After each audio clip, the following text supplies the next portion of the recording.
the Buddhist prescription for the parasitic processing is stop processing so much.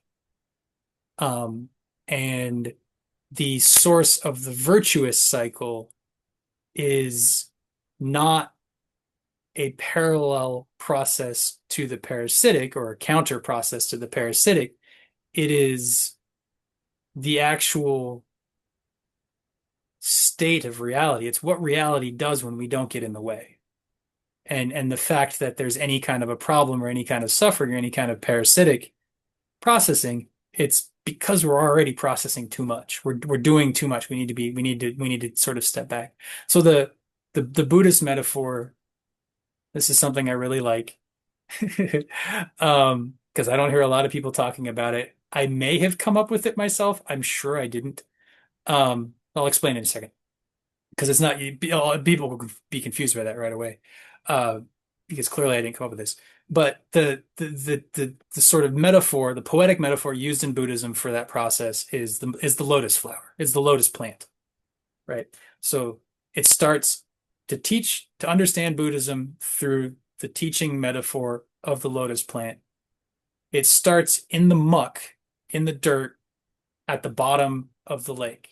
And so if we're going to develop this virtuous cycle, our first material that we look at is our suffering. It's the mud, it's the dirt, it's the parasitic processing. We don't get rid of it.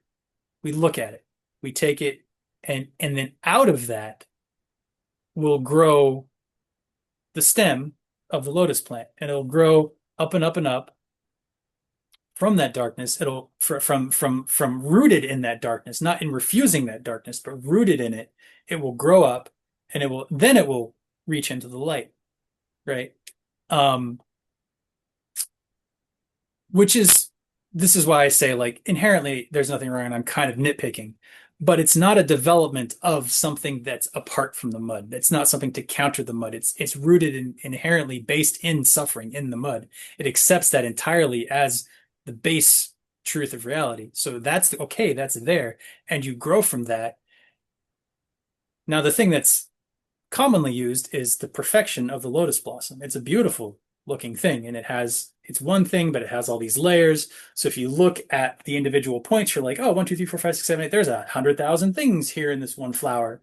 But it's really just one flower. It's one flower with these seemingly separate points. So there's a pointing to the nature of truth there.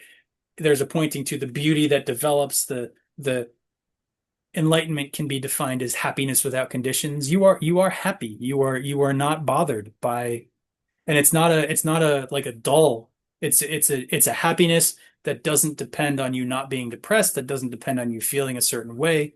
Like, it's just this general, genuine, natural, genuine, natural happiness that does not require anything else to exist. And that's kind of a hard thing for us to wrap our minds around. But that's the lotus. So that's all. I didn't make up any of that. That's very common.